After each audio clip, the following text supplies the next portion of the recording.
Vamos sobre el tema número 5.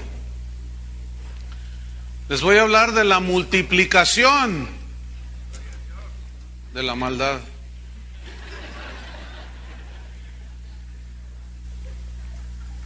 Génesis 6:1. El tema se llama la multiplicación de la maldad. ¿Qué dijeron? Nos va a hablar de... Quisiera hablarles de la multiplicación de la otra que dicen por ahí. Pero ¿qué es lo que se va a multiplicar? Vamos a ver. Vamos a Génesis capítulo 6, versículo 1. Este es el tema número 5, la multiplicación de la maldad. Dice así: aconteció que cuando comenzaron los hombres a multiplicarse sobre la faz de la tierra, y les nacieron hijas, y viendo los hijos de Dios que las hijas de los hombres eran hermosas, tomaron para sí mujeres, escogiendo entre todas. Y dijo Jehová: no contenderá mi espíritu con el hombre para siempre, porque ciertamente él es carne, mas serán sus días 120 años. Había gigantes en la tierra en aquellos días, y también después que se llegaron los hijos de Dios a las hijas de los hombres y les engendraron hijos. Estos fueron los valientes que desde la antigüedad fueron varones de renombre. Y vio Jehová que la maldad de los hombres era mucha en la tierra, y que todo designio del pensamiento del corazón de ellos era de continuo solamente el mal. El versículo 1 y 2 habla de cómo se empezó a multiplicar los hombres sobre la faz de la tierra, y cómo los hijos de Dios vieron que las hijas de los hombres eran hermosas y se llegaron a ellas. Hay dos interpretaciones a este versículo 2 respecto a quiénes eran los hijos de Dios que vieron a las hijas de los hombres. Hay dos interpretaciones. Una es que dice que los hijos de Dios aquí son los hijos del linaje de Set. ¿Se acuerdan que Set era el sustituto, era un temeroso de Dios? Entonces hay esta interpretación que los hijos de Dios aquí se refiere a los hijos de la descendencia del linaje de Set. Y la otra interpretación es que fueron ángeles caídos que se materializaron como lo hicieron en Sodoma y Gomorra, ¿se acuerdan? Eran con forma humana, y que tuvieron relaciones sexuales con mujeres, y de esta manera pervirtieron la genética humana. Y este fue el resultado, y como resultado nacieron los gigantes. Bien, de estas dos interpretaciones, la segunda es la que tiene más sustento bíblico. Este pasaje nos enseña que aquí aparecieron las perversiones sexuales. Y en Génesis 6:4 le voy a leer en una versión Biblia al día lo que dice respecto a los hijos de Dios con los hijos de los hombres. Dice: al unirse los hijos de Dios con las hijas de los seres humanos y tener hijos con ellas, nacieron gigantes, que fueron los famosos héroes de antaño. A partir de entonces hubo gigantes, digan gigantes. Fíjense, como producto de esas uniones hubo gigantes en la tierra. Ahora, la segunda interpretación de que eran ángeles caídos que tuvieron relaciones sexuales con las mujeres humanas tiene más apoyo bíblico. Por ejemplo, en Job 1:6, ahí leamos cómo lo presenta. Dice: un día vinieron a presentarse delante de Jehová los hijos de Dios, entre los cuales vino también, ¿quién? Satanás. Entonces aquí comenzamos a vislumbrar que hijos de Dios se refiere a los ángeles. Ahora, déjame leerle la versión Biblia al día sobre Job 1:6 y vea cómo lo traduce. Llegó el día en que los ángeles debían de hacer acto de presencia ante el Señor, y con ellos se presentó también Satanás. Entonces vemos que, como menciona la Biblia, que los hijos de Dios eran ángeles. Bien, dice que producto de esta unión y de estos híbridos, nacieron unos híbridos, nacieron los gigantes, dice. Y la palabra gigantes viene del hebreo nefilim, nefilim. Y nefilim, que se traduce gigantes, significa, ponga atención, violentos, toscos, agresivos, despiadados. Es decir, los seres que nacieron de esa unión eran seres que la palabra en hebreo enfatiza no tanto la idea de grande estatura, sino de la ferocidad desenfrenada de estos seres impíos, atrevidos, que destruían todo a su paso. Eran asesinos, eran violentos, agresivos, despiadados. Porque fíjate cómo compagina el contexto en el versículo 5, Génesis 6:5 dice: y vio Jehová que la maldad de los hombres era mucha. Entonces, todo concuerda en el panorama de la Biblia, o hasta lo que la Biblia nos puede revelar, de cómo la maldad comenzó a multiplicarse. Entonces dice: vio Jehová que la maldad de los hombres era mucha en la tierra, y que todo designio de los pensamientos del corazón de ellos era de continuo el mal. En este versículo 5 quiero rescatar tres palabras que para mí son fundamentales: maldad, designio y pensamientos. Esas tres. La primera, maldad. Vio Jehová que la maldad de los hombres era mucha. Esta palabra, maldad, se traduce del hebreo ra'a, doble A, ra'a, y significa ser, o hacer lo malo. O sea, eran seres malos que hacían lo malo. Pero la palabra ra implica maldad física y concuerda con la definición de nefilim, violentos físicamente, agresivos. Entonces habla de una maldad física, pero también moral, depravada. Y aquí ya entra la palabra designios. Designio viene del hebreo yetzer, y significa propósito. O sea, todos los propósitos de estos seres violentos y agresivos significa yetzer, propósito, intento. Todos sus intentos, todo lo que ellos hacían, planeaban, vivían, eran pensamientos del corazón de ellos. ¿Cómo eran? De continuo el mal. Y aquí pensamientos es una palabra hebrea que se las debo, está muy difícil de pronunciar, que significa plan, significa determinación, maquinación. Entonces, estos seres cuya genética fue distorsionada eran hombres violentos, agresivos, despiadados, eran malos, física y moralmente. Su propósito siempre era hacer la maldad. Todo el intento que ellos hacían de hacer cualquier cosa era de continuo el mal. Sus planes eran malos, su determinación, maquinaban cosas malas y peores y cuánta cosa. Bueno, versículo 6 de Génesis 11. Producto de la maldad de esos seres que nacieron de esa unión perversa, Génesis 6:11 dice: y se corrompió la tierra delante de Dios. Y estaba la tierra llena de violencia. ¿Ven cómo concuerda todo? ¿Me van siguiendo? Ok. ¿Cómo estaba la tierra? Corrompida y llena de violencia. Aquí hay dos palabras que quiero rescatar que son importantes: corromper y violencia. Esta palabra corromper viene del hebreo chak-hat,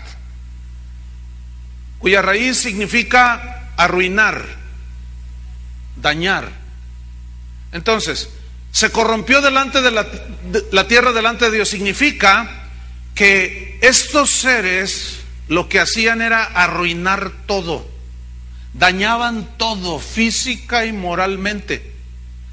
Y como consecuencia, la tierra se llenó de violencia. Y violencia se traduce del hebreo con K al principio, jamás. Y significa, escuchen, ganancia injusta. Es decir, que ellos para ganar, tener dinero, qué sé yo, hacían violencia, secuestraban, asesinaban. Significa afrentar, afrentaban a todo el mundo. Agraviar significa. también se traduce como crueldad, eran crueles, cometían rapiña, robaban. Y luego hay una definición que es desnudar, significa que eran violadores estos seres. Era terrible cómo la tierra había llegado en ese tiempo a su nivel más bajo. Génesis 6, versículo 12. Y miró Dios la tierra, y he aquí que estaba corrompida, porque toda carne había corrompido su camino sobre la tierra. Esta frase, toda carne, significa todos los seres humanos. Se corrompieron, se llenaron de violencia y maldad. Génesis 6:13. Dijo pues Dios a Noé, al que había hallado gracia delante de él: he decidido el fin de todo ser, porque la tierra está llena de violencia a causa de ellos. Pero ese ellos es una definición, es una alusión a los gigantes. ¿Entiende? Que luego ellos, la gente, la demás gente que había allí, les siguieron los pasos, los mismos caminos. Dice, y he aquí que yo los destruiré con la tierra. Entonces, una de las señales de los tiempos de Noé fue la multiplicación de la maldad.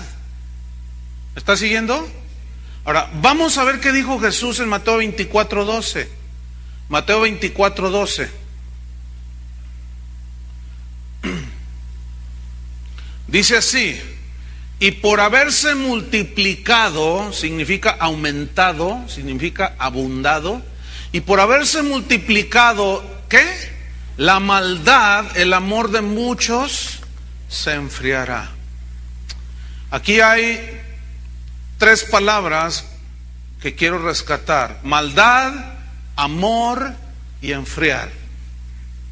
La primera, por haberse multiplicado la maldad. Aquí maldad se tradujo de un vocablo griego que es anomia, anomia.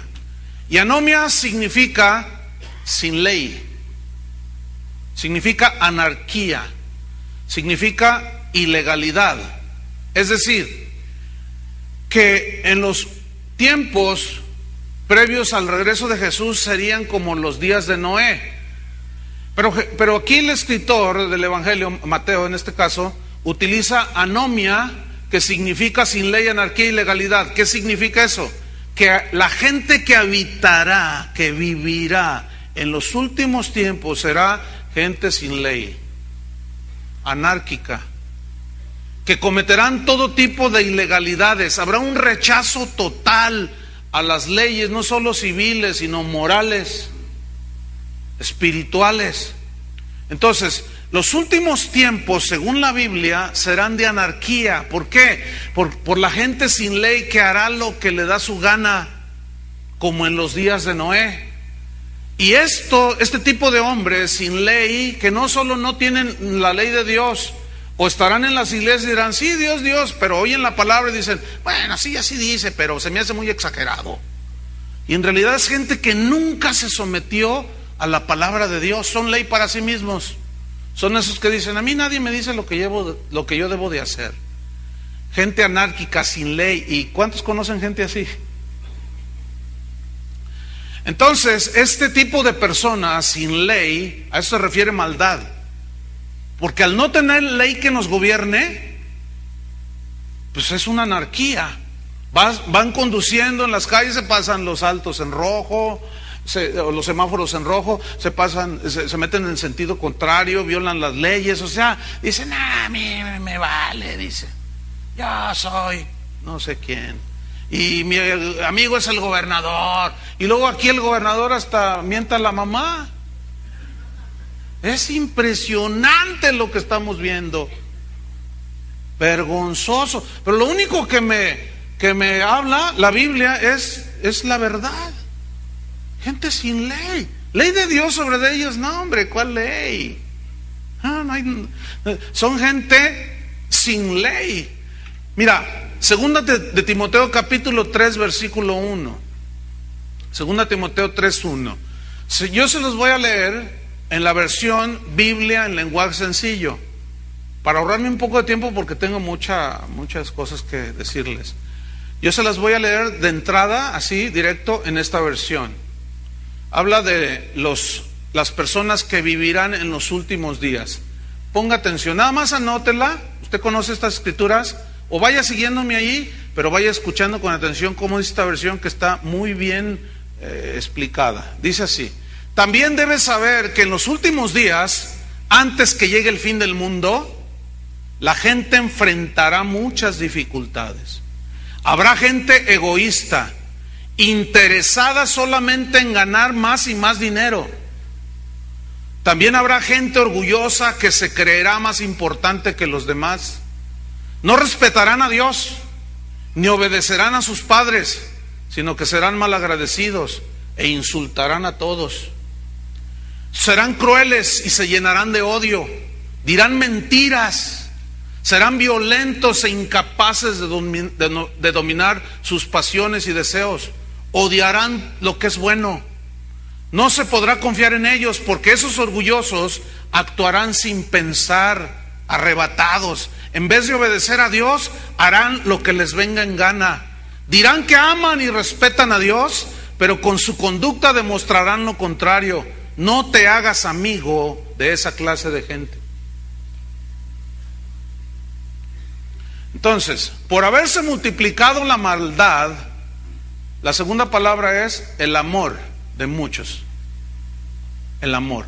Aquí, amor viene de una palabra muy familiar para nosotros los cristianos, viene del griego agape. Y agape significa amar al máximo, con la máxima intensidad, que es el tipo de amor que Dios tuvo hacia nosotros. De tal manera amó Dios con tal intensidad que no pudo dejarnos ahí, porque su amor lo movió a darnos un Salvador. De tal manera amó Dios al mundo que ha dado, dio. Entonces, aquí amor habla precisamente del amar al máximo.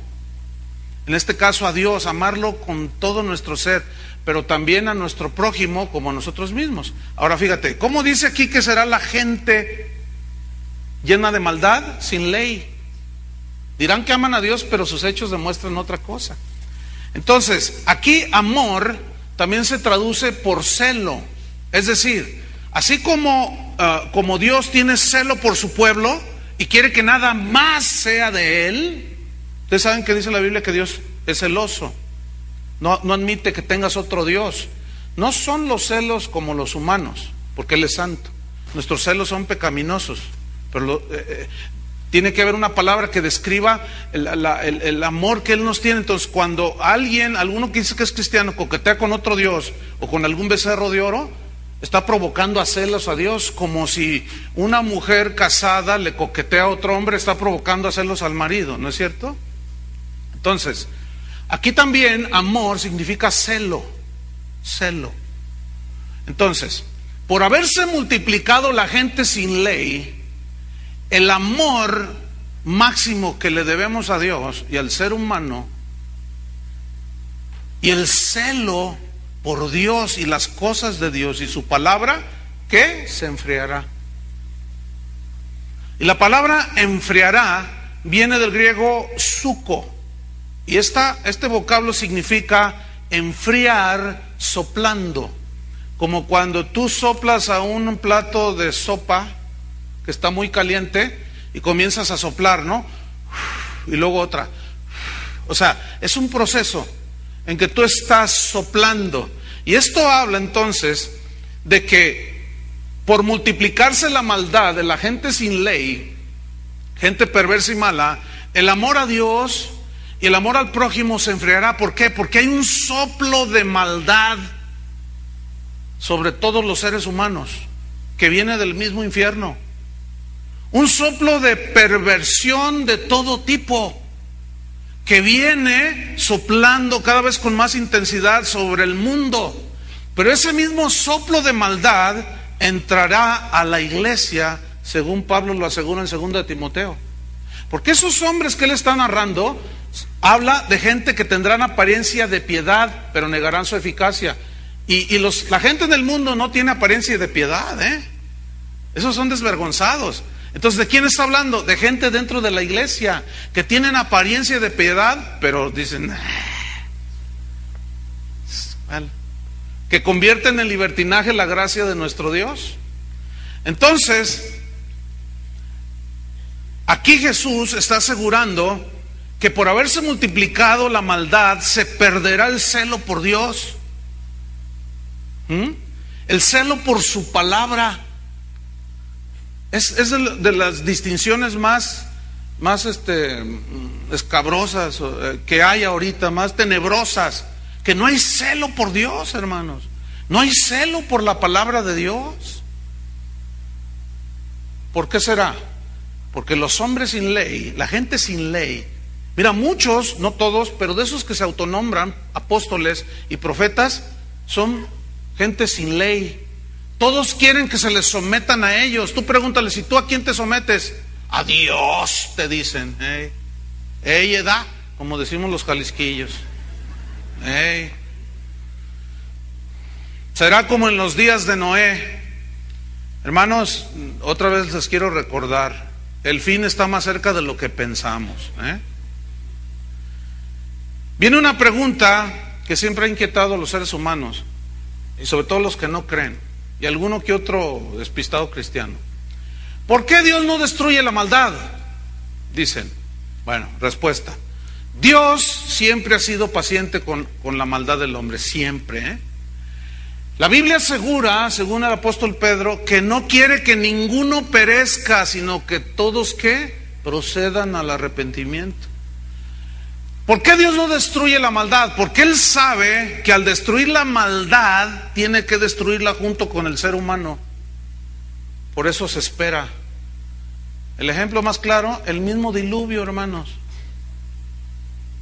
No puede destruir la maldad sin que destruya al hombre junto con la maldad, porque ya la maldad es parte de sus genes del ser humano. La única manera de librarnos de la maldad es arrepintiéndonos de nuestros pecados, lavándonos en la sangre del Cordero, convirtiéndonos, creyendo en el Evangelio y caminar con el Señor el camino angosto. Esa es la única manera de librarnos de la maldad que arrastra a todo el mundo. Si confesamos nuestros pecados, Él es fiel y justo para perdonarnos y limpiarnos ¿de qué? De toda maldad. Entonces nosotros, los verdaderos creyentes, no somos gente sin ley. Aunque sigo siendo el rey, diría el otro, Anomo. Nosotros tenemos la ley de Dios que gobierna nuestro corazón, ¿no es cierto? La palabra de Dios debe gobernar nuestro corazón y nuestra vida. Y entendiendo que también las leyes terrenales debemos de respetarlas, nada que me paso los altos y que soy hijo del rey y que no sé qué, y que las leyes de Dios están sobre las del mundo y que yo hago lo que quiero. Así no es el asunto. Entonces, un día, por otro lado, sin duda, sucederá lo que les sucedió a la gente del diluvio. Serán destruidos junto con su maldad. Sin embargo, vamos a ver una respuesta bíblica también, por qué Dios no es paciente, no queriendo que ninguno perezca. Vamos a Romanos capítulo 2, versículo 3. Allí Pablo está discutiendo acerca de que judíos y gentiles todos están bajo pecado. No hay un justo ni aún uno. Y los judíos pensaban que porque ellos recibieron la ley, ellos tenían más, ya automáticamente ellos eran salvos, y no era verdad. Pablo está argumentándoles aquí en la epístola a los Romanos que todos están bajo pecado. Romanos 3, por cuanto todos pecaron, están destituidos ¿de qué? Entonces los judíos pensaban que porque eran hijos de Abraham, ellos escapaban. Y Pablo les dice, Romanos 2, 3, ¿y piensas esto, oh hombre, que tú escaparás del juicio de Dios? Versículo 4, ¿o menosprecias las riquezas de su benignidad, paciencia y longanimidad, ignorando que su benignidad te guía al arrepentimiento? Escuchen, aquí hay 4 palabras que vamos a rescatar y quiero dar una brevísima explicación. Las 4 palabras de este versículo 4 son benignidad, paciencia, longanimidad, y la cuarta es ignorancia. La primera, benignidad. ¿Ignoras que su benignidad? Esta palabra se traduce de crestotes, que viene de una raíz griega. Y crestotes significa la disposición benigna del corazón de Dios. La disposición que Dios tiene en su corazón de darnos buenas cosas, de hacernos el bien. Ahora, contrastamos esa benignidad con la maldad de la gente del tiempo de Noé. ¿Y cómo eran los designios de su corazón? Solamente, ¿qué? El mal. Ahí se distingue la benignidad de Dios, ¿sí? Contrasta tremendamente. La segunda palabra que rescatamos aquí es la palabra paciencia. Y paciencia se traduce de anoque, que es una paciencia distinta a la que nosotros vamos obteniendo. Aquí anoque significa soportar, pero es un término que subraya el contenerse por medio de un acto de clemencia, retrasar el castigo. Esta es la paciencia de Dios, ¿sí? Que soporta, se contiene porque es un Dios clemente y benigno y retrasa el castigo. ¿Por qué? Esperando que la gente se arrepienta. La tercera palabra es longanimidad. Y esta palabra viene de macrotumia. Macrotumia. Y esta palabra significa extensión de la paciencia. Significa paciencia en extremo. Es decir, no solo Dios es paciente y clemente y misericordioso, bueno, benigno y detiene el castigo esperando que todos se arrepientan, sino que su longanimidad, es decir, su paciencia al extremo. ¿Será bueno Dios? Entonces Pablo dice, tú ignoras su benignidad, su paciencia y longanimidad, la ignoras. Y aquí la palabra ignorancia viene del griego agnoeo, que significa ignorancia por falta de información, pero también significa ignorancia por falta de inteligencia. Tiene esas dos implicaciones. Entonces nosotros podemos ser ignorantes por falta de información, pero también ignorantes por falta de usar el cerebro. Por ejemplo, si un cristiano quiere conocer la sabiduría de Dios, tiene que estudiar la palabra de Dios. ¿Cuántos dicen así debe de ser? Pero algunos en su ignorancia dicen, no, ¿para qué estudiar? Eso está el griego. La letra mata, dicen. Que la letra mata, dicen.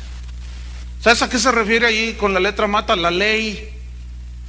Nada más lean el contexto. Entonces, por ignorantes, ignoramos un montón de cosas. Y en el caso de lo que está diciendo aquí, se puede ignorar la benignidad de Dios, la paciencia, la longanimidad. Por eso es que a veces vemos que un cantante, que un pastor, un ministro, un cristiano ahí en la iglesia, no hombre, es un demonio. Se porta como Enoc, pero el hijo de Caín. Y como Lamec, el que tenía 2 mujeres. Y luego no pasa nada. Y no pasa nada. Y sigue predicando, y sigue dando show y todo. Y tú dices, pues no debe ser tan malo lo que hace, porque pues mira, Dios no le hace nada. Dios no lo disciplina. Hay 2 respuestas a esto. Dios a sus hijos disciplina, pero los que no son sus hijos no los disciplina. No tiene nada que ver con ellos. Esa es una. No son sus hijos. Por eso no los disciplina y los deja. ¿Sí? Y la otra es que precisamente por su benignidad, paciencia y longanimidad está retrasando el castigo. Pero la Biblia dice, tu pecado te alcanzará. Ahí está. Entonces, juegan, ignoran y abusan de la benignidad, la paciencia y la longanimidad de Dios. Le pregunto, 120 años de espera de parte de Dios, ¿no se le hace a usted una gran cantidad de años? 120 años esperando que la predicación de Noé produjera el arrepentimiento en los corazones de esa gente mala. Eso se llama Benignidad de Dios, paciencia y longanimidad, pero todavía está corto ahí. Hace casi 2000 años que Jesús pisó esta tierra. Es decir, en esos 2000 años el Señor ha sido benigno, paciente y con múltiple longanimidad, esperando que los hombres se arrepientan. Eso se llama amor y paciencia de Dios. Déjeme darle algunas estadísticas sobre la multiplicación de la maldad. Trataré de ser lo más claro y ágil posible. Estas estadísticas nos van a mostrar el notable crecimiento del índice de maldad en los últimos 30 años. Por ejemplo, en México, yo voy a hablar aquí de nuestro país, en México, narcotráfico. En los últimos 50 años, el narcotráfico en nuestro país ha crecido, escúcheme, 2000%. En 2007 hubo 2.673 personas ejecutadas por cuestiones de delincuencia organizada, el narcotráfico, pues, 2.673 personas. Eso fue en 2007. En 2008, el año pasado, hubo 5.630 ejecutados, 14 personas por día. Es decir, que los asesinatos del narcotráfico crecieron en un año 110.6%. Lo que va de enero del 2009 ya está rebasando los 200 ejecutados. Chihuahua es el estado con más muertes violentas por ejecución del narcotráfico. 2006 ejecutados en 2008. Ciudad Juárez es la ciudad de México que tuvo más ejecutados, más violencia, 1.633 muertos por violencia por parte del narcotráfico murieron en Ciudad Juárez. Los analistas dicen que Ciudad Juárez es la ciudad más violenta del mundo. Escuche bien lo que voy a decir a continuación. Y eso que ataron al espíritu de narcotráfico. Allí vive uno de los atadores más famosos que hay. ¿Qué responden a eso? ¿Qué pasó? Se quedaron bien callados. ¿Qué pasó? ¿Alguien me pudiera explicar? Aborto. La Organización Mundial de la Salud oficialmente estima que cada año se practican en el mundo 46 millones de abortos. Avivamiento, ¿eh? Esas son las cifras oficiales, pero las no oficiales estiman 60 millones de abortos al año en el mundo. Bien, México. Se dice que hay aproximadamente 500,000 abortos al año. En el mundo hay 198 países, de los cuales 71 países han despenalizado el aborto. Cada día se añaden más países a esta nueva tendencia de despenalizar el aborto. Actualmente, legalizar el aborto es síntoma de modernidad y de avance social. Despenalizarlo es signo de atraso. Y hay una inconsistencia, hay una contradicción en los legisladores. Hace poco un gobernador de Coahuila, para ser precisos, él dijo que los secuestradores y los asesinos violentos debían de ser ejecutados con pena de muerte.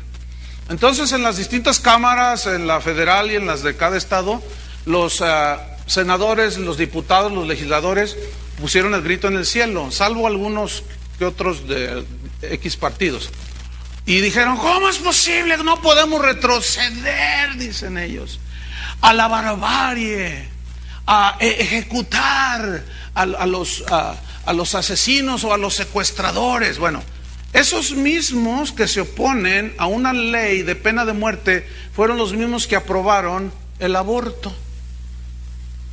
O sea, ellos dijeron, no podemos nosotros hacer una ley que, pena de muerte a los secuestradores, pero sí vamos a hacer una ley de pena de muerte, dejárselo a la mamá de libertad, que la mamá diga, pena de muerte a mi hijo. Eso sí pueden hacerlo. Es gente sin ley, hermano. Los mismos que hacen la ley la violan. ¿Por qué? Porque no son nacidos de nuevo. ¿Tú crees que es? Fíjate, hay cristianos que, no, a mí Dios me dijo que voy a ser el presidente de México, dicen. No, está bien, presidente de México. Ok, llegas a ser presidente de México. ¿Qué vas a pastorear? ¿Cuántos testigos de Jehová vas a pastorear? O a gobernar, mejor dicho.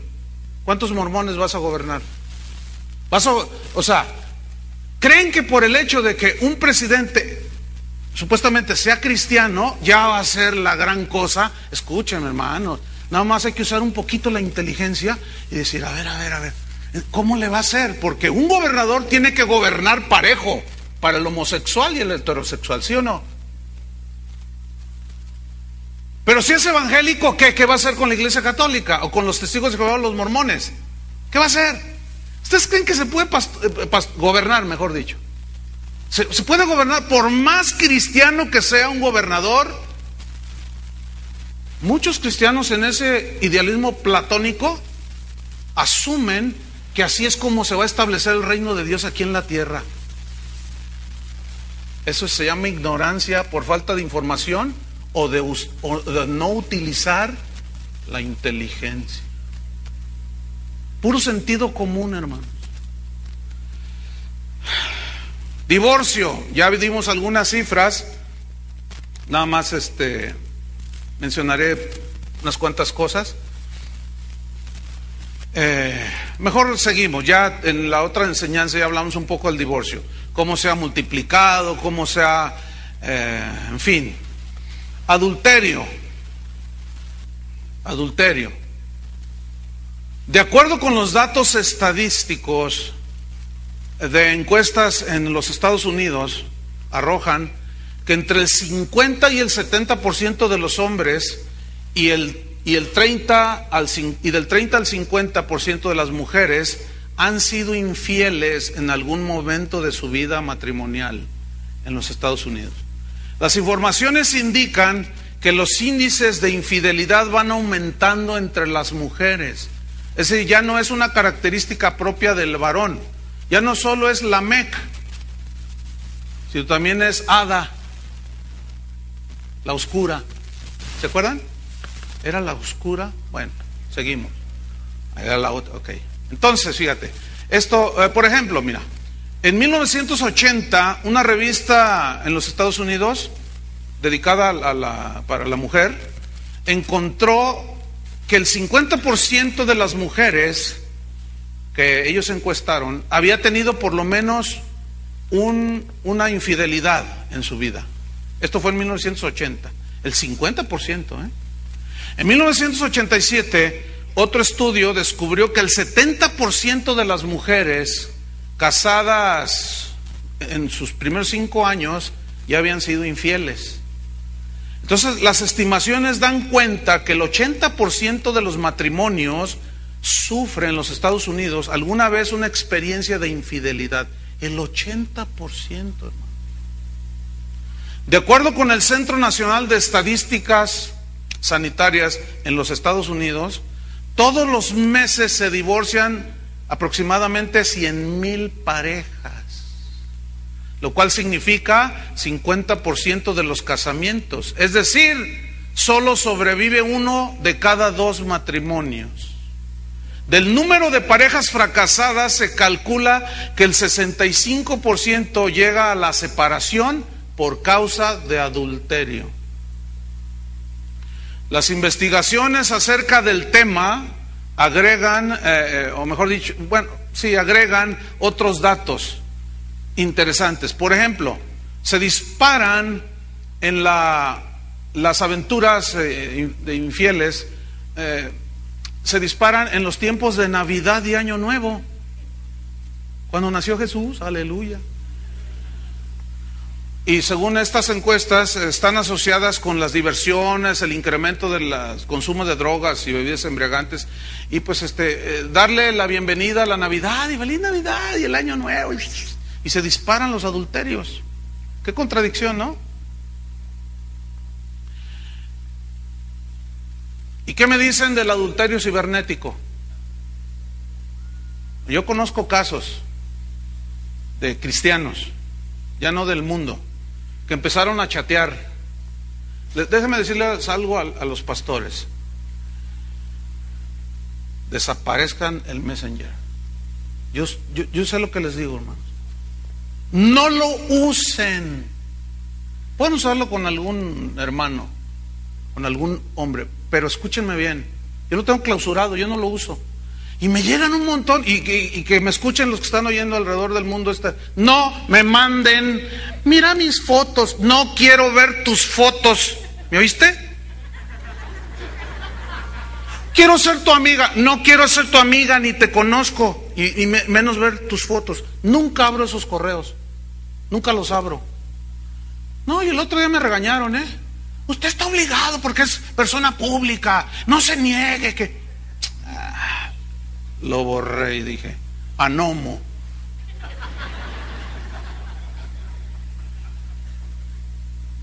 Mucho cuidado, hermanos. Hay una fascinación en ese tipo de situaciones. ¿Cuántos jóvenes han caído en ese error? Un montón, y de cristianos.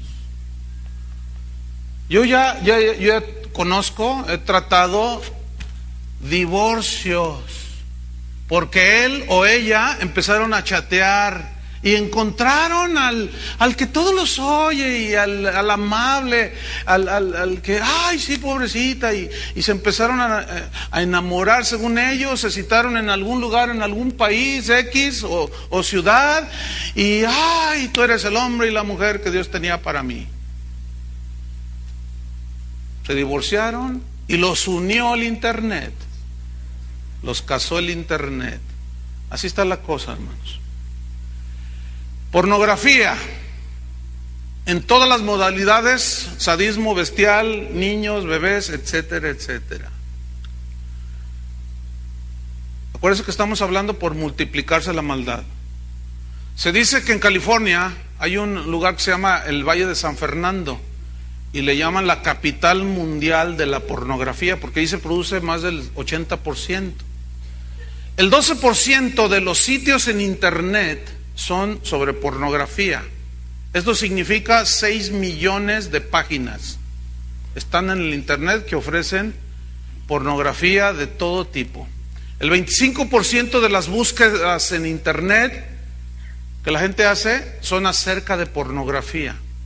El 35% de las descargas que la gente hace en su computadora son de pornografía. Cada día se generan 266 páginas de pornografía. O sea, mientras yo estoy hablando ahorita, ya van 2, 4, 5. Sexo es la palabra más buscada en internet. Estos son datos del Google y todos esos, ¿sí? Es la palabra que más buscan. De toda la búsqueda que hay, ponen sexo. El 72% de los consumidores de pornografía son hombres. El 70% de visitas a estas páginas se hacen en horarios, fíjese qué interesante, de 9 a 5 de la tarde, o sea, en horas de oficina. La industria de la pornografía genera 18,000 millones de dólares en los Estados Unidos. 18,000 millones de dólares. 100,000 millones de dólares a nivel mundial. 100,000 millones de dólares. La explotación de la sensualidad, ¿ya se fijaron? 72 millones de personas visitan al año páginas de pornografía. Más de 20,000 imágenes de pornografía infantil se suben cada día a las páginas.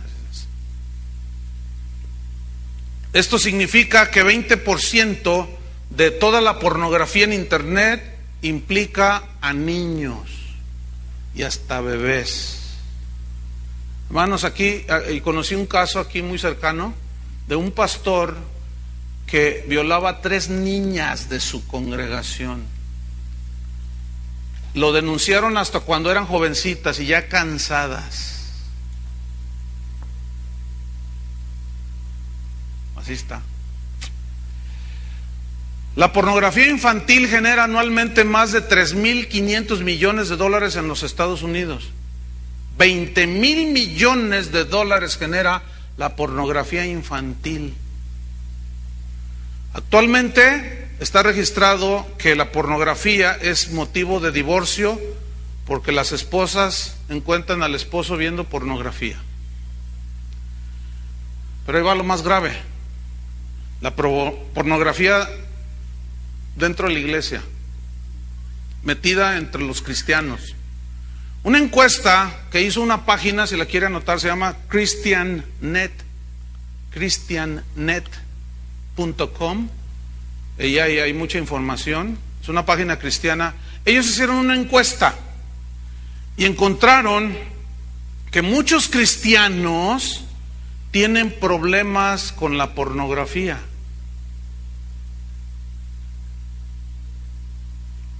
Los resultados indican que de 1,000 cristianos encuestados, el 50% eran hombres. Y el 20% de las mujeres aceptaron tener problemas con la pornografía. Las investigaciones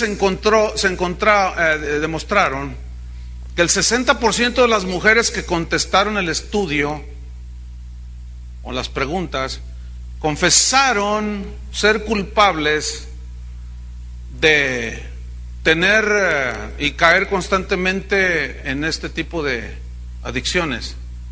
El 40% del total de las mujeres encuestadas por esta página cristiana confesó haber estado implicada en pecado sexual. Y el 20% de las mujeres que van a la iglesia reconocieron que miran pornografía. Estas cifras son sorprendentes,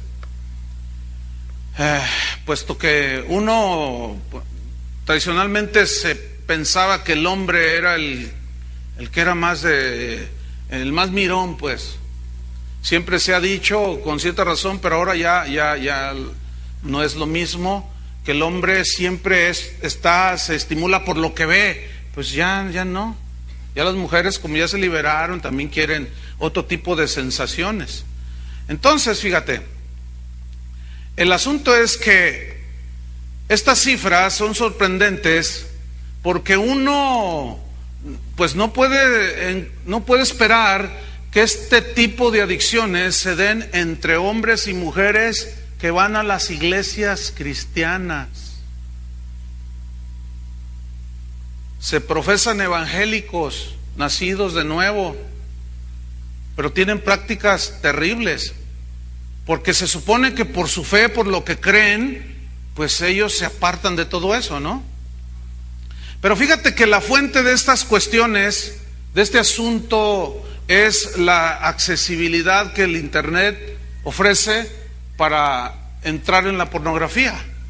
Ustedes no se imaginan el cúmulo de correos que recibo. Pastor, dicen, tengo problemas con la pornografía en la computadora, ¿qué hago? Pues apágala. ¿O qué quieres que te diga? Es que por multiplicarse la maldad, hermanos, el amor de muchos, ¿qué? Se enfriará. Entonces, fíjate, en 2001, dice esta página cristiana, hicieron un anuncio en internet y ellos insertaron una pregunta allí que decía: ¿está usted prisionero de la pornografía? Si usted lo está, le tenemos la solución. Decía, Jesucristo es la respuesta. Entonces ellos reportan que la campaña arrojó las siguientes cifras: que casi 10,000 personas en unas horas escribieron para reconocer que tenían que tenían problemas de pornografía. Eso fue en 2001. En 2006, que es lo más cercano, esta misma página recibió casi 10,000 contactos al mes con personas que reconocían que tenían esta adicción y que pedían ayuda. El asunto es este, que la mayoría asisten a iglesias cristianas.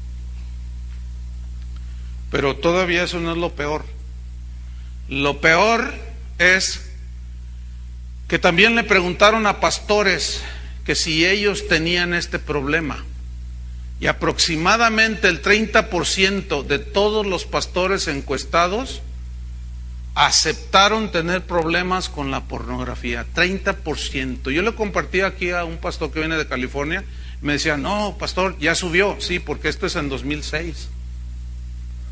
Para el 2008 ya las cifras casi están llegando al 50%.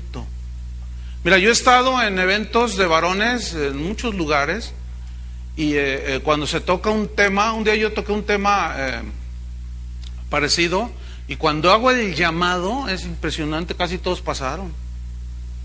Órale, qué onda, man. Pero los hubieras visto danzar una hora antes. Y hasta le hacen con estilito. No tiene nada malo gozarse en la presencia de Dios, pero a la hora digo, gracias a Dios que hubo una respuesta, pero tú ya no sabes más. Pero ¿qué onda? ¿Y qué después de todo eso? Lo que pasa es que a la gente no la guían en los caminos de Dios, no les hablan de santidad, no les hablan de renovación de entendimiento. Pero tienen las manos llenas de polvo de oro. Pero aficionados, muchos de ellos, a la pornografía y a las perversiones de todo tipo. Hace años tratamos un caso extremo de una persona que quería divorciarse porque su marido la había engañado. Cuando se le preguntó, bueno, ¿qué pasó? Dice, no, pues es que lo que pasó, pues no sé cómo describirlo, dice, porque mi esposo no se metió con una mujer. Yo dije, se metió con un hombre. Y luego me dice, ni con un hombre.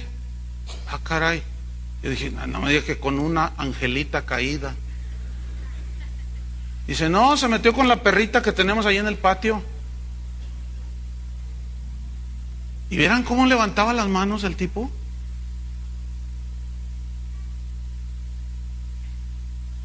Hasta diezmaba.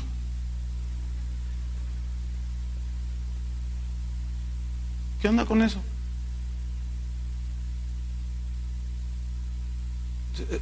Si se vieran el rostro, préstame una cámara. Me gustaría tomarles una fotografía.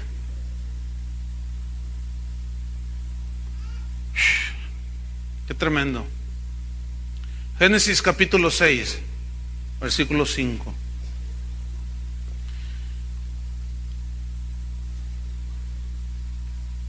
Génesis 6, 5.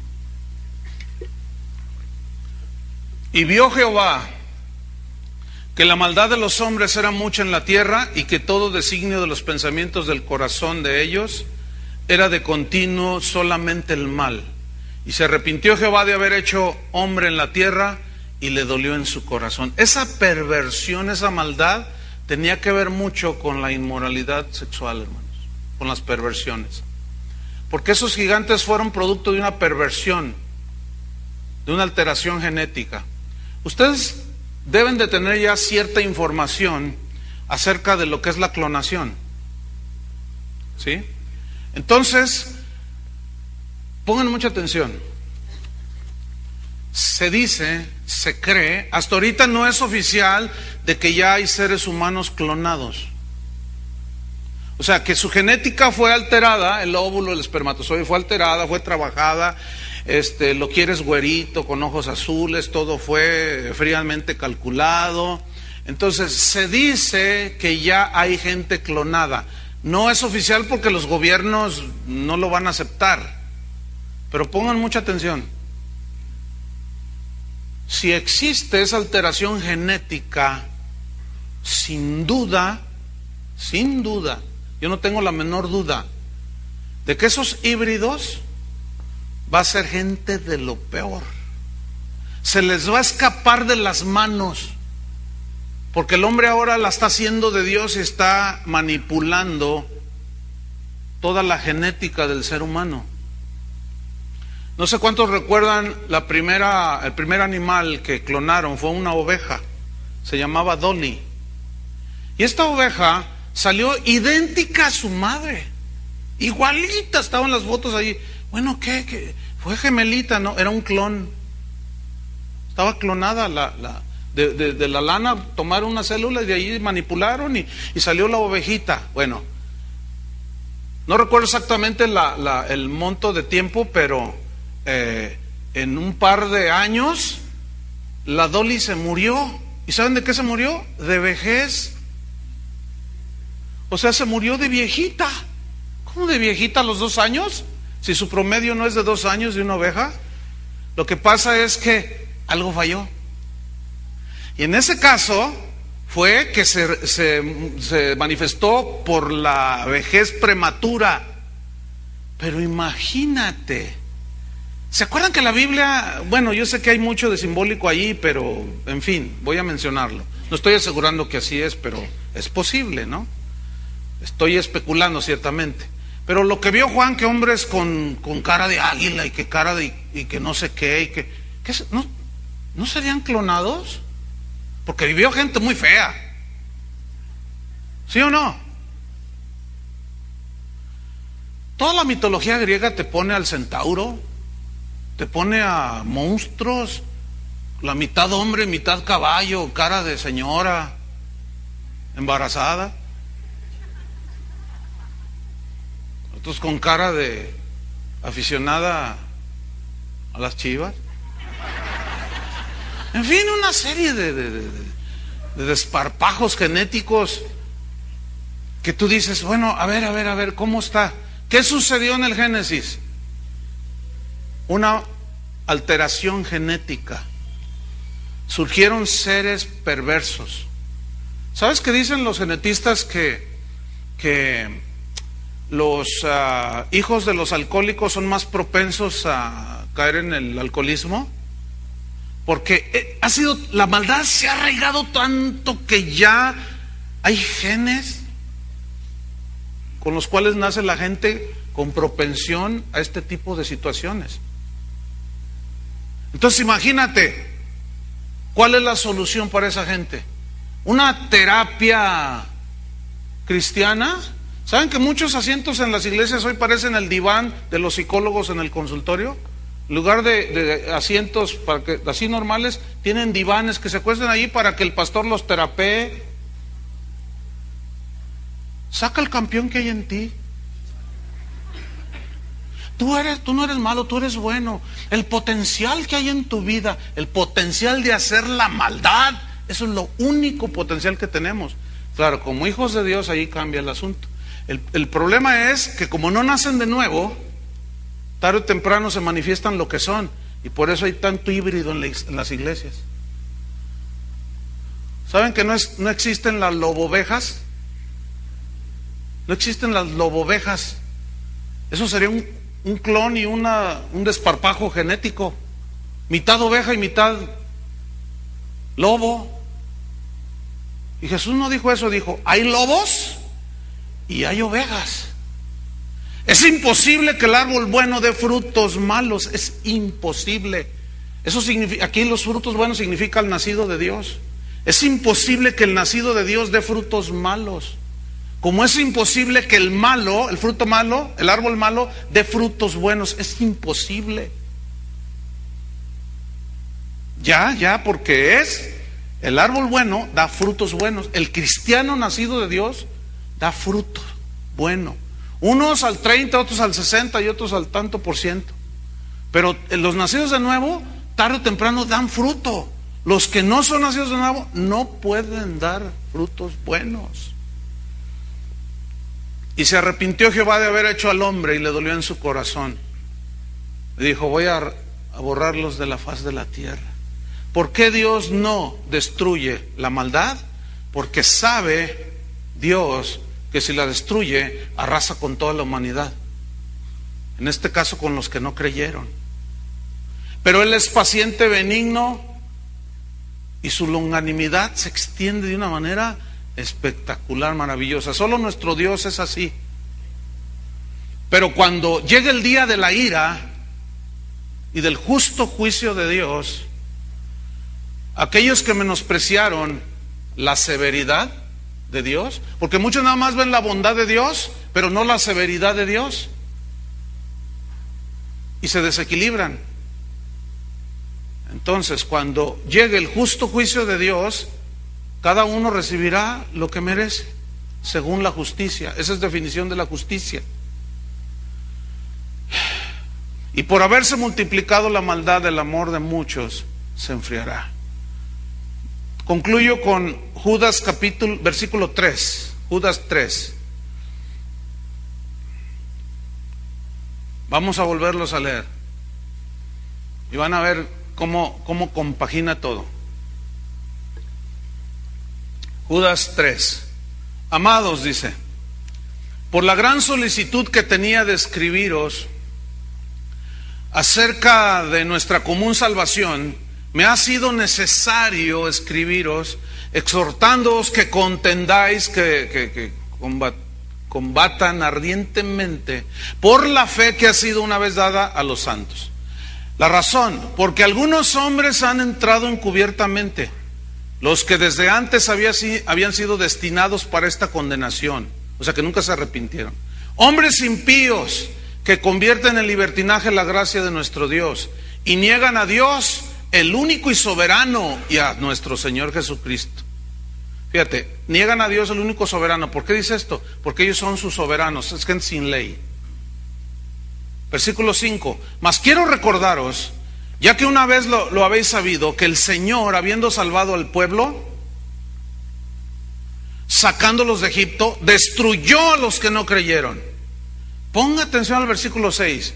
Y a los ángeles que no guardaron su dignidad,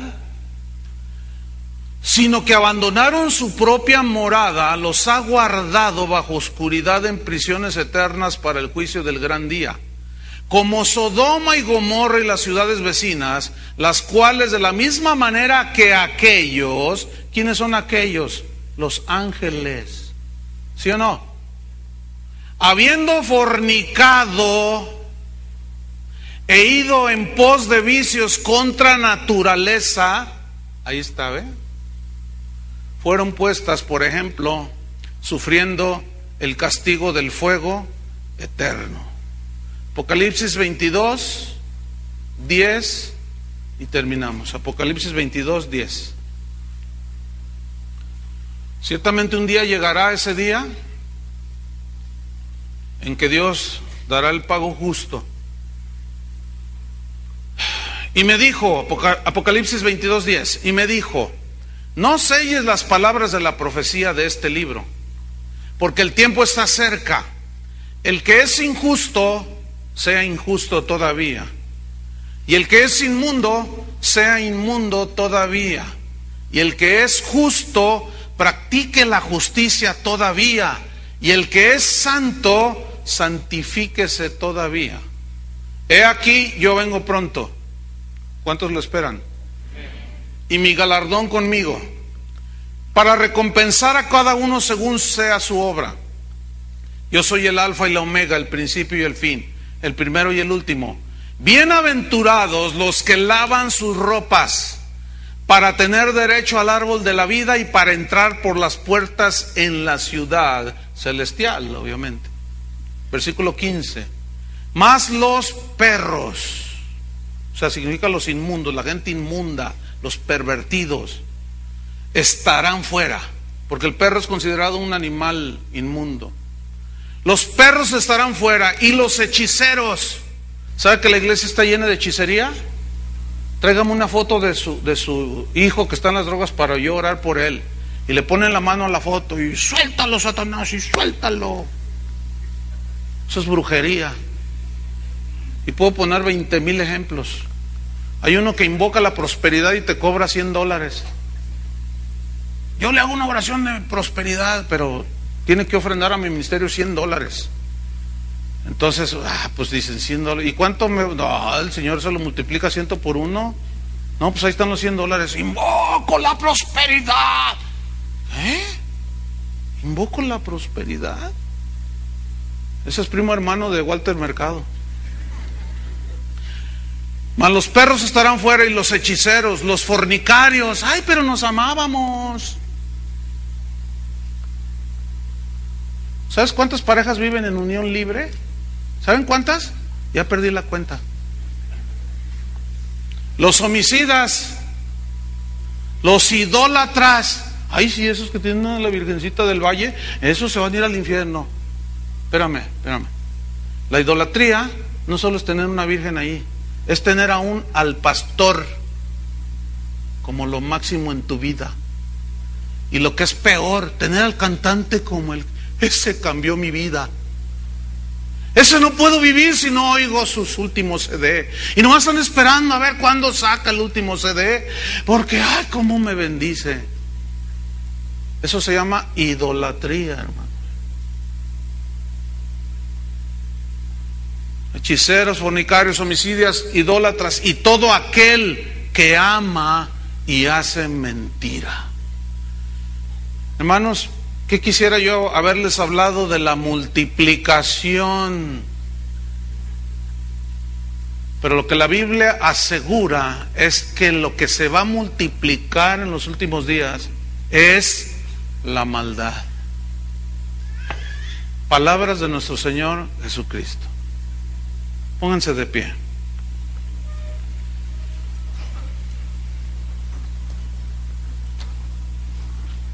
Yo entiendo lo que algunos pueden estar pensando, que están aquí o que nos están escuchando o que escucharán. Yo los entiendo. Lo que tal vez dirán cosas como: no, ese mensaje no, es puro juicio eso. A ver, espérame. ¿Qué predicó Noé? Y de eso vamos a hablar en la última conferencia. ¿Por qué rechazaron el mensaje de Noé? ¿Por qué rechazaron la exhortación al arrepentimiento? Ese será el tema en la noche. Pero algunos pueden estar pensando: es que a la gente hay que hablarle del amor de Dios.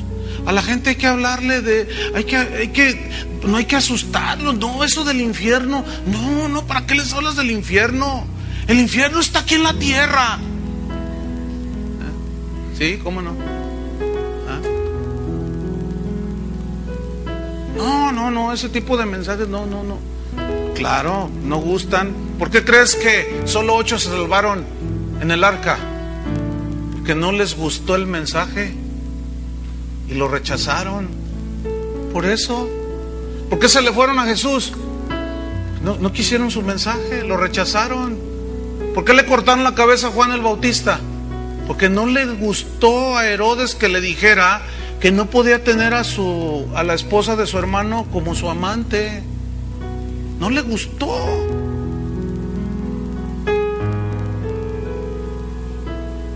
¿Pueden creer que pueda haber cristianos metidos en las iglesias que no les guste el mensaje de advertencia del juicio que viene? Sí, no les gusta. ¿Saben por qué? Porque ellos justifican sus acciones y convierten en libertinaje la gracia de Dios. Y lo justifican. No, Salomón, un día me salió uno. Salomón tuvo 800, yo nomás 2. Y a ver, Salomón se salvó. Yo creo que sí, dice, porque tenía fe y creía, pero tropezó. Y pues yo nada más 2. ¿A poco yo me voy a ir al infierno? Es nada más la justificación que se tiene. Cierra tus ojos, hermano.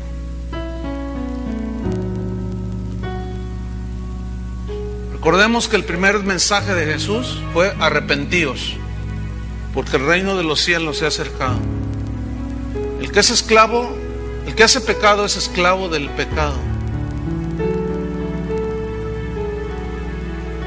A veces yo respondo a esas personas que dicen: es que no puedo dejar esto, es que no puedo el otro que... Yo los invito a que escuchen una serie que di hace tiempo, se llama Seguros en Cristo, donde explico ampliamente lo que es nacer de nuevo, lo que significa el arrepentimiento. Y he tenido contestación de personas que dicen: pastor, yo tengo 20 años, creía que era cristiano, no era nacido de nuevo. Fíjate nomás, 20 años, 15 años. ¿Por qué? Porque hemos hecho a un lado la predicación que confronta y la gente se regodea en su sensualidad. Pero la realidad es que la maldad cada día se está multiplicando, hermanos, cada vez más. Y espérense, todavía no vemos lo peor. Señor, ayúdanos, guárdanos.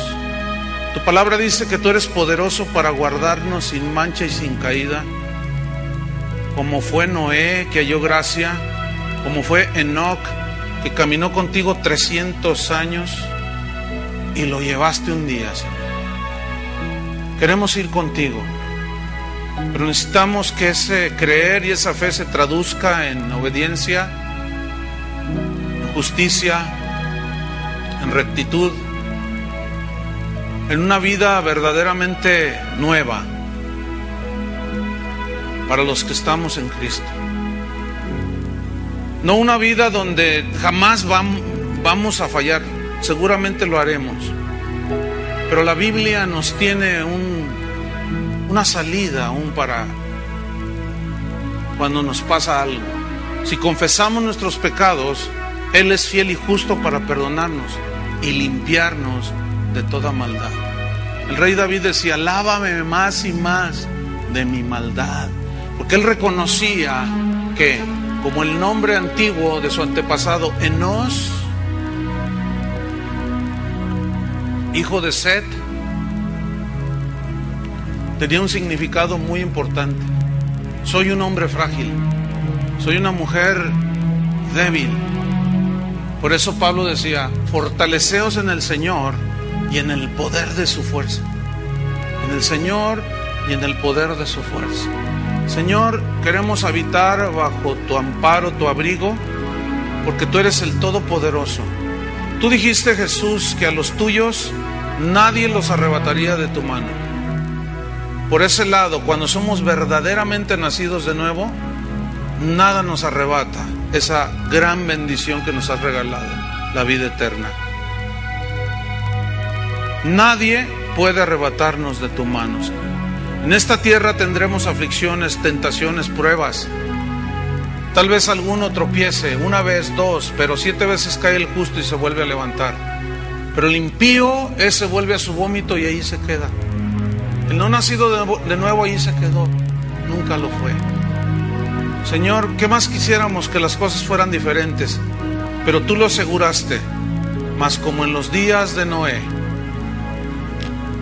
así será la venida del Hijo del Hombre. Por haberse multiplicado la maldad, el amor de muchos, el celo por lo bueno, el celo por Dios se va a enfriar. Y es así como se comienza a permitir y a ser indulgente con prácticas, con cosas que no van de acuerdo con un hijo de Dios. Señor, ayúdanos. Ten misericordia de nosotros.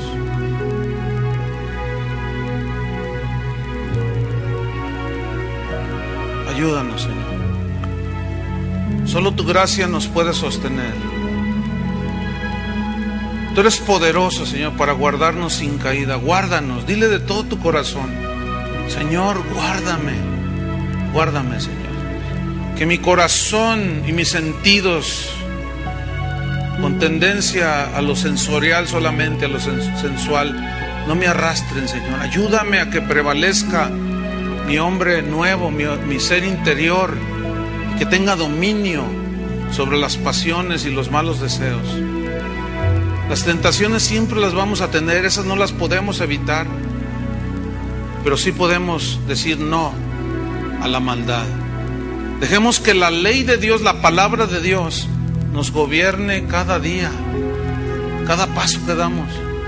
Pastores, gobernar la iglesia con la palabra de Dios, esa es la vara y el cayado del pastor. Dirección, pero también hay disciplina en la iglesia.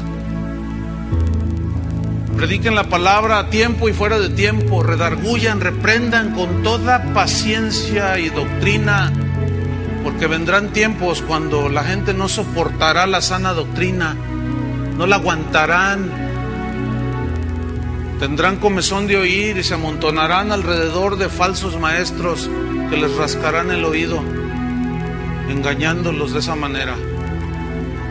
Hay una grave responsabilidad sobre los pastores, sobre todo, porque somos los que estamos dirigiendo. La Biblia dice que debemos de ser ejemplos de la grey. Yo quisiera que los que son pastores vinieran aquí al frente. Me gustaría que oráramos queremos orar por ustedes, pásenle. Y los que están de alguna manera ya ayudando en el pastorado, vengan aquí adelante.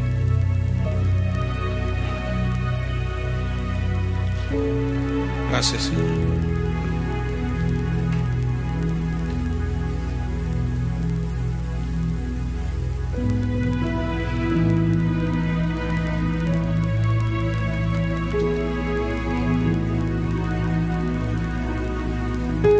Ustedes saben que Jesús dijo que Él nos hizo un llamado y aseguró algo, dijo: ustedes son la luz del mundo. Así dijo, ¿verdad? ¿Están de acuerdo conmigo? Dice, vosotros sois la luz del mundo, así dijo. Y una luz no se puede esconder, la luz brilla, siempre se pone en alto para que alumbre. Ustedes son la luz del mundo. Déjenme darles un consejo pastoral, que a su vez ustedes también lo dan y debemos de hacerlo siempre. El consejo es este: no permitan que el mundo sea luz de la iglesia, por favor. Te van a llamar legalista, te van a decir que eres un atrasado, que no te has modernizado. Mira, que te digan lo que digan. ¿Te puedes imaginar todo lo que le decían a Noé? ¿Se pueden imaginar? Lot, que era medio sensual, dice la Biblia que cuando miraba la nefanda conducta de los malvados, afligía su alma, y eso que era bien sensual. Ese andaba y le gustaba, y ay, qué bonitas tierras, ay, era. Pero dentro de él había esa lucha, y dice la Biblia que afligía su alma, dice, viendo la nefanda conducta de los perversos, de los malvados. Y cuando llegaron aquellos dos ángeles para avisarle, fíjate, la Biblia dice el justo Lot, fíjate nomás, porque creía. Cuando llegaron aquellos dos ángeles y le dijeron, ¿sabes qué? Salte tú y tu esposa, además no miran atrás porque Dios va a destruir esto. Se amontonaron todos esos descendientes de Caín y dijeron, hey, préstanos a esos hombres porque queremos tener relaciones sexuales con ellos. Eso significa, queremos conocerlos, dice. Y hay Biblias que ya te lo dicen claramente, queremos violarlos. Y hacían gran violencia contra Lot, dice. Es muy posible que lo hayan golpeado, pero ¿sabes qué hizo Lot? Se mantuvo y dijo, no, estos no me los tocan. Pero los ángeles esos a mí nomás los dejaron ciegos. Pero ¿qué estaba demostrando ahí Lot? Estaba aguantando la vara, como decimos en México. Estaba aguantando lo que esos perversos que invocaban a Dios decían de él. Eres un santurrón, eres un fantoche, Lot. Y tú también no le hagas al loco, también tú haces tus cositas. Ándale, sácanos.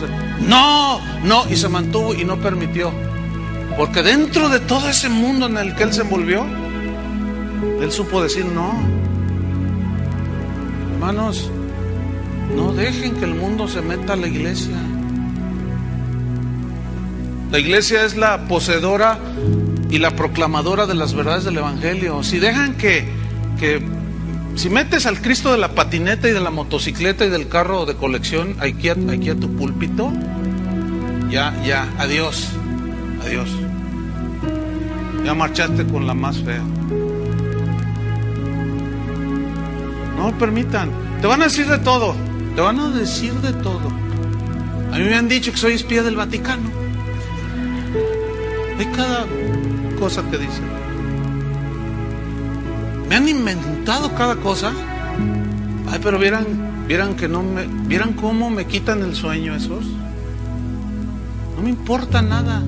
A Jesús después de 2000 años lo siguen calumniando.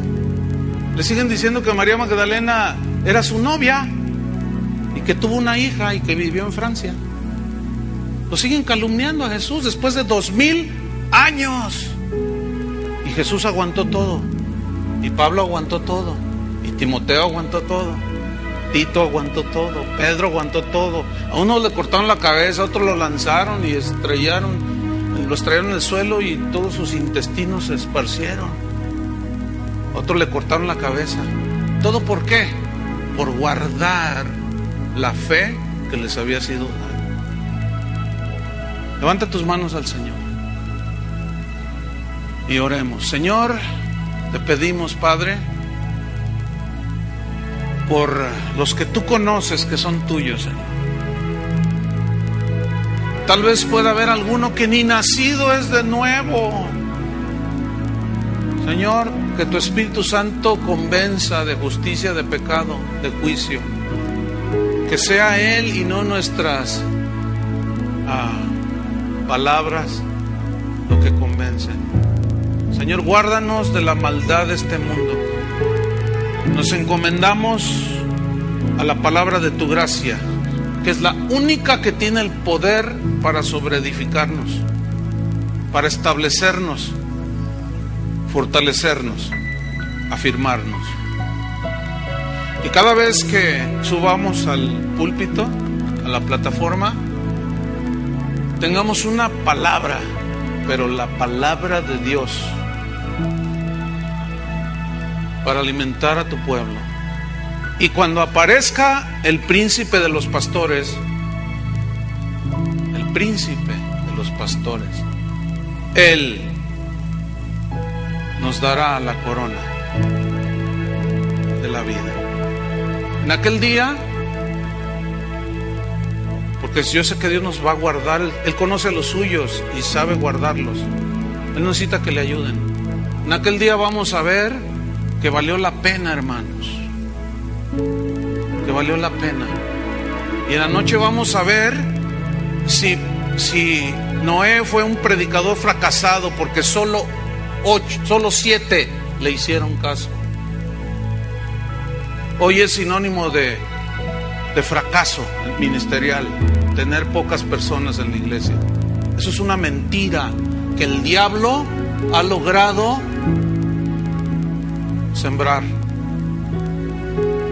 a través de falsos apóstoles, ministros de Satanás, que se disfrazan como ángeles de luz, pero su fin ya lo tiene profetizado Dios. Unos segundos más, con tus manos levantadas. Señor, que tu gracia nos sostenga, que tu palabra sea lámpara a nuestros pies, lumbrera a nuestro camino. Te lo pedimos en el nombre de Jesús, en cuyo nombre se sustenta todo. Y por eso estamos seguros que ni la vida ni la muerte, ni lo alto ni lo bajo, ni lo profundo, ni lo ancho ni lo angosto, nada nos podrá separar del amor de Dios.